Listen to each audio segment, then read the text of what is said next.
narahemukiwe bihagije ntabwo mwambereye abantu beza cyane. Ayo niyo magambo kabisa wavuga ngo ntangiranye kabisa kuri uyu munsi, ariko mu by'ukuri ntabwo ayo magambo arangiye, ahubwo uraje uyakurikire mu nkuru ngiye kuba nkugezaho y'umuraperi se cyangwa se y'umuhanzi bita Papa Cyangwe, n'umwe mu basore bagezweho muri iyi minsi. Ni nyuma yaho rero Papa Cyangwe rwose muri iyi minsi cyangwa se mu minsi yashize ubwo yazaga kuba agenda kabisa aronshinga alubumu ye kabisa. Yari alubumu nziza cyane, aho yari yaje kuba kabisa avuga ati ngiye gukora kabisa igitaramo, ngiye gukorera muri Kigali Universal kugira ngo kabisa nizize imyaka 5 maze mu muziki.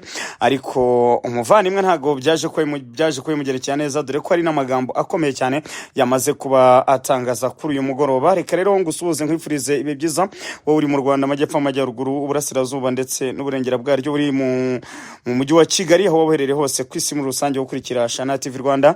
Nkwifurize kugubwa neza, wamaze gukora subscribe ubwire nti ugire amahoro y'Imana, nkwifurize ibihe byiza. Nta kindi rero ntuze kugira ngo iyi nkuru iraza kuba ndende cyangwa se iraza kubitinda, ahubwo ngiye kuba nkubwira amagambo Papa Cyangwe yaje kuba atangaza, aho amaze kuba ayashyira ku rubuga rwe cyangwa se kuri Instagram yiwe hari cyangwa se kuri story hariya umuntu areberaho post y'amasaha 28.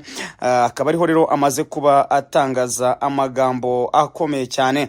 Uwo bitero Papa Cyangwe yaje kuba agira ati nta muhanzi nyarwanda nakwifuriza gusubira gukorera igitaramo cye muri Kigali Universal, bari selfish cyane.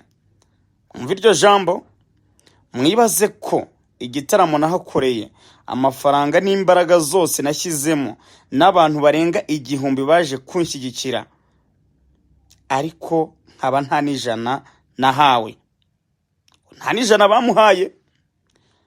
Arongera ati aranabataginga Kigali Universal, arababwira ati ntago muri abantu beza, nyuma ya show yanjye mwaraho mfunze mu buryo butemewe kuva saa 8 z'ijoro kugeza mu gitondo saa 12. Ntago yavuze ngo mwaramfunze, ako kantu mukumve turagasubiramo. Yabataginze ati Kigali Universal ntago muri abantu beza, nyuma ya show yanjye mwaramfunze mu buryo butemewe kuva saa 8 z'ijoro kugeza mu gitondo saa 12.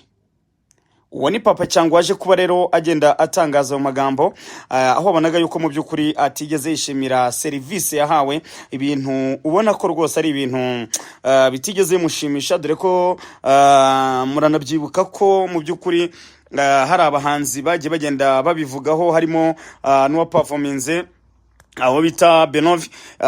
Yaje kuba avuga ati njyewe ntabwo byangendekeye neza, ntabwo nafashwe neza.